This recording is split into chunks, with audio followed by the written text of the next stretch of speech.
Hello there, everybody. I am Jay Tahoe. Welcome to the channel, ladies and gentlemen, buddy boyos and girls. Today I am reacting to Batmanlet Begins. And this is a channel I came across recently that actually showcases what some smaller fighters can do against opponents with a sizable size advantage. So let's check this out, and I will give my thoughts and reaction.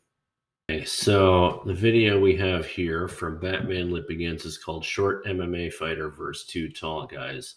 Now, I don't know if this guy is actually an MMA fighter. That could just be speculation. But let's check out the video here and see how he does. Alright, so that appears to be the guy in the I guess he's got like a French flag on his shirt. So if it's horizontal, it's Russia. You can see he's a pretty short dude, probably about 5'5" or 5'6", based on the people around him. That girl's probably about like 5'6", 5'7". That guy's maybe like 6'1".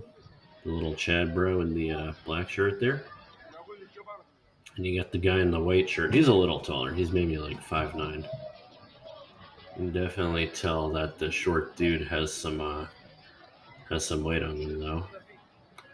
That chick's trying to break up the fight here. All right.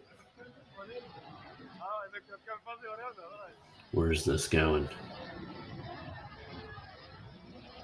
So everybody's all mad. Yeah, that tall dude is very skinny. Oh, the shirt's off now. Now you know. Okay, yeah, dude, definitely.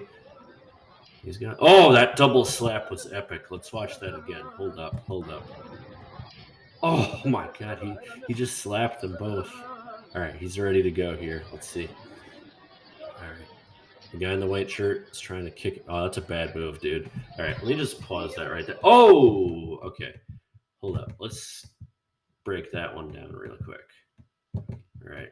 So he's trying to kick him now. This is that's a side kick right there, right? It's like a jab. It's like a very weak, it's a very weak kick, kind of just designed to like throw your opponent off, create a diversion. I think this guy was actually trying to do damage with it. That is a very bad thing. If you're significantly skinnier than somebody, like in this case here, you can see like you can see like the shorter guy has a weight advantage on both these dudes. Trying to kick him and expecting it to do damage, that was a really dumb move, especially when the kick was really slow like that. He's just gonna grab you, and like this guy's gonna pay for that. That was a really low IQ move right there. So he grabs him, knocks him down. The guy gets up and that is lights out. The guy is just done for right there. Now he picks up this guy. That guy, he's gonna feel that tomorrow morning. I'm not gonna lie. Like he grabs him again, throws him down on the ground, and let's break that part down again real quick right here, right? So right here. Now, like I said, guys, being a short dude myself, I would never tell you, that hey, that height isn't an advantage when it comes to a fight, right? Because if you look at this part right here, and I slow this down maybe. Let's go to playback speed. We're gonna slow this down to 0.75, and I want to show you right here how this guy's height actually saves him from the fate of the other dude. Because if you look, right, he grabs him, throws him on the ground, and misses. If that would have connected, homeboy would have shared the same fate as his friend. He would have been completely knocked out. So you can see he's just going to keep grabbing him because he's got the strength advantage. And that's the thing, like, when you're taller than somebody but they have a big weight advantage or strength advantage, distance is your friend. And this guy just goes right in, and now he's on the bottom. He's getting his ass beat here. The other guy, that's lights out right there. I think I can show that on YouTube because they blurred his face, but his friend just got knocked, got the soul knocked out of him right there. But the problem with both these guys, are not doing is that they're not using distance as their friend.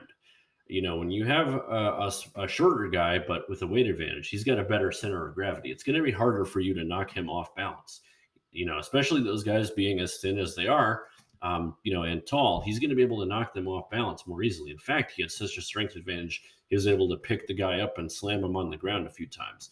Now, even though the guy got up and they both went their separate ways, in the morning, I guarantee you that guy is going to be feeling it those couple of times he got slammed down on the pavement. So really, like what these guys have to do is use use that distance. Come in and try to like hit the guy and then step back.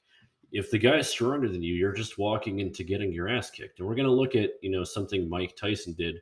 We're gonna look at a fight between Lennox Lewis and Mike Tyson. How Lennox Lewis was able to use his jab and create distance because he knows the guy is stronger than him. Okay, if he gets hit, it's gonna be lights out.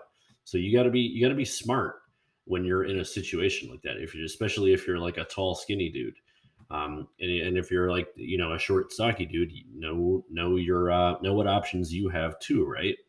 Um, you barrel into the taller person's legs. Try to eliminate that advantage by getting them on the ground.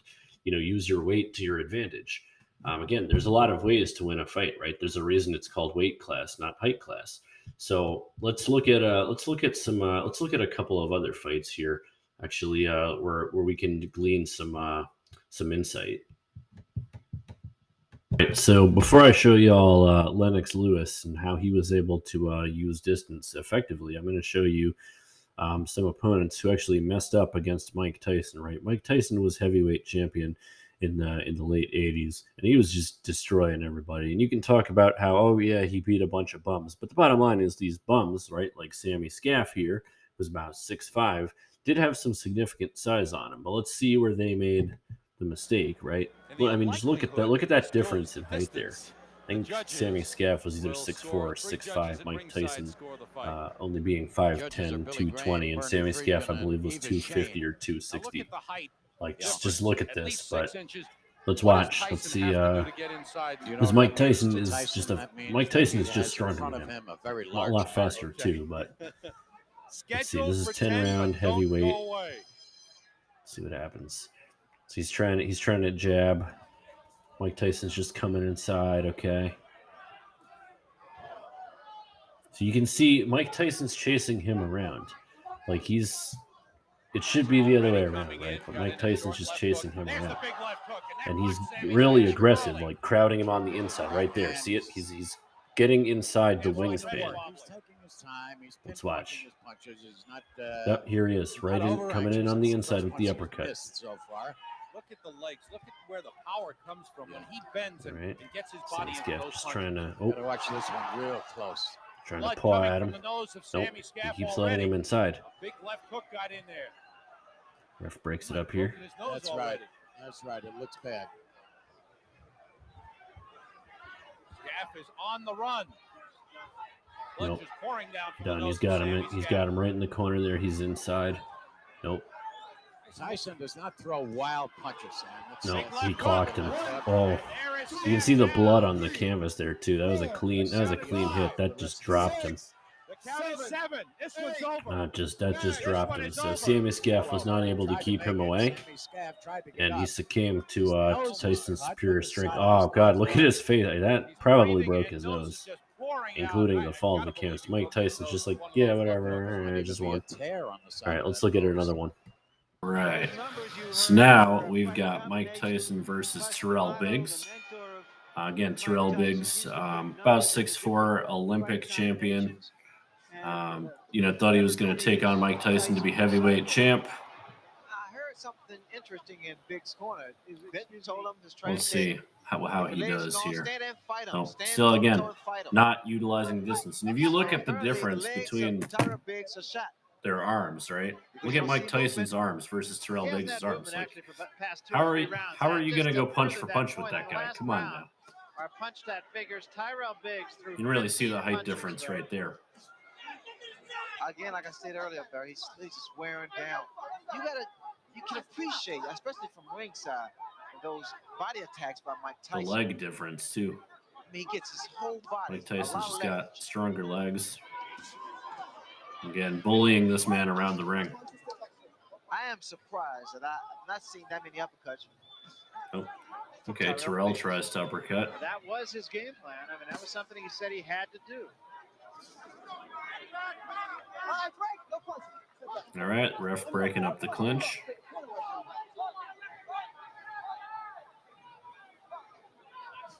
You can see right there, he's got to put distance between them. Like, Look at like Mike Tyson's arms and legs. Like he's brawling, The last bro. couple of rounds has not shown any more blood. It appears to me that Biggs was trying to time Tyson with a counter right. I noticed when Tyson comes in, Biggs tried to. Nah, this is stand gonna be it. around His the legs are right hand. wobbling too. You can see like And so now that tells me that his legs Biggs are starting much to falling go. in the same trap as Mike Tyson, trying for one punch. Nope, missed him. And he's never. There's a right Nope, hand that just that's caught it. Biggs off balance. Biggs is covering up a lot of times unnecessarily and just trying to protect himself. Biggs, of course, has never been known as a guy who could put a man away with one punch. He dropped Snipes with a good right hand.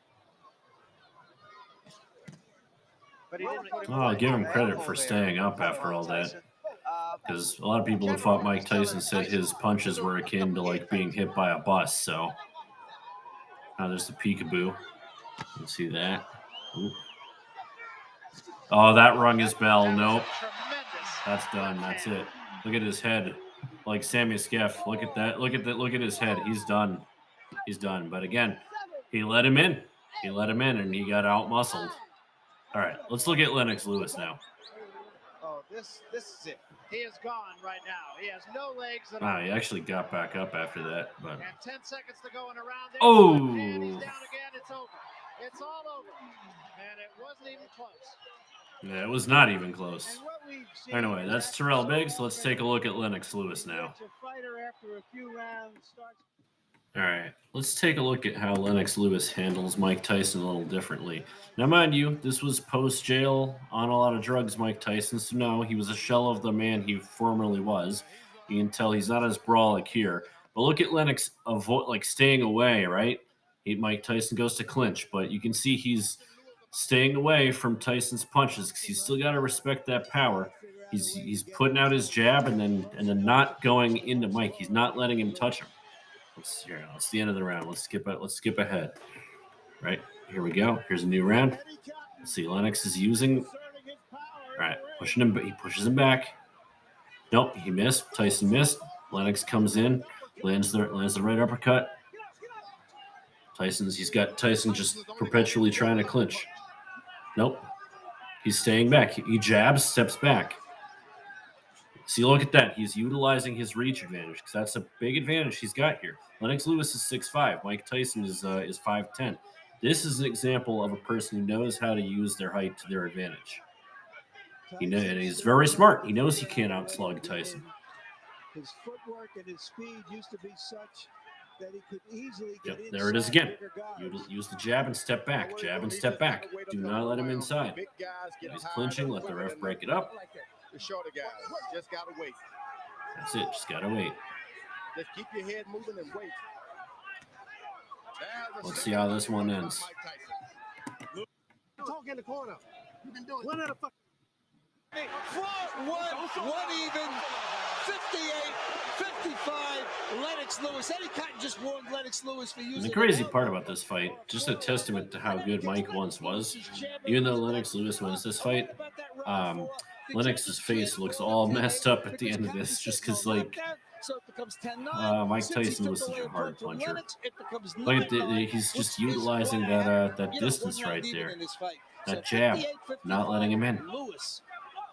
It's death by 1,000 paper cuts. He's not landing these powerhouse punches. He's just utilizing the jab to stay away from him. Skip ahead. Beating like that. That kind of maniacal conditioning. There it is. Done. And finally, that's going to be it for Tyson. Oh, he's still up after that. Wow. In Lennox Lewis tonight. All I can say is that's right. Larry, here's the first knockdown. Oh, God. The knees clearly don't touch the ground. Yeah. It was sad what happened to Mike Tyson. I mean, if he hadn't gotten into all those drugs and gone to prison, did his best. He'd be seriously part of the conversation for greatest of all time. I actually think, like in his prime, the only boxer who would have, in both, if they could fight in both of their primes, who could beat him is Muhammad Ali. But you know, I mean, hey, Lennox did beat him fair and square.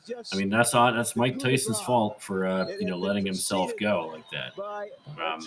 You know, fun fact: Lennox and Mike Tyson sparred when they were teens, and Mike cleaned his clock. But the one fight they had as adults, and again, they were both in their mid-30s, both past the prime, but Lennox beat him, and he devised a good strategy to do it. Use that jab, step back, and utilize that distance. So good work, Lennox. You beat Mike Tyson by using your brain. 2, 3. So now that we've seen a good example of somebody, you know, utilizing distance and strategy, right, to beat a shorter opponent, I want to show you an extreme example now. Okay, so the gentleman on the left, that's Steven Struve. Okay, and on the right is a very accomplished MMA fighter named Mark Hunt. Now, Steve Struve, Google this. This is not an exaggeration. He is actually 7 feet tall. You can actually see here he's nearly a head taller than Mr. Hunt. Mark Hunt is about 5'10". Now, again, both of these men weigh 260 pounds. This is super heavyweight. But Steve Struve never really was a great fighter. He had about a 66.66 win percent. So he won about 2/3 of his fights, which is a good career. Don't get me wrong. But again, he's not truly elite. So again, I think diminishing returns here, and wasn't really able to utilize his height to his advantage, because he was able to be defeated by some dudes who are just you know, a little more aggressive. But let's watch this one right here. Okay, so and you can see Mark Hunt's arms much larger than Mr. Struve. But again, look, he's on the inside. Keep him away, dude. Nope. Oh, he bopped you, man. There's that nosebleed. There's that. Right. But Mark Hunt, just a huge dude. Not even really like ripped. He's just a big boy. But the center of gravity, I think, helped out Mark Hunt there too. Like, let's watch that again. You can see he kind of gets knocked off balance way more easily. Oof. Yep. And he went flying. So that's a more extreme example, because that guy was literally 7 feet. But again, like, you see, he just lets him in way too close, and from there proceeds to get pummeled. So, all right, let me wrap this one up here. So yeah, this has been my reaction to Batmanlet Begins. Pretty cool channel if you want to see some smaller guys who mitigate a large reach advantage against them and are able to pull off some wins. He's got a bunch of videos like that on his channel, so definitely worth checking out. I think it just should go to show you that, like, you know, yes, reach is a real advantage when it comes to fighting, but there are other advantages that can be used. There are strategies and advantages that can be used to mitigate it. And that was a very good example of it. So we watched it on a street level with, unprofessional people who really just have no idea what they're doing. And then we watched it at high level MMA and boxing as well, too. So Batmanlet Begins. Great job, capturing this. And I thought that was a pretty cool fight. Let me know what you think in the comments below, and I will see everyone in the next video. Bye, everyone.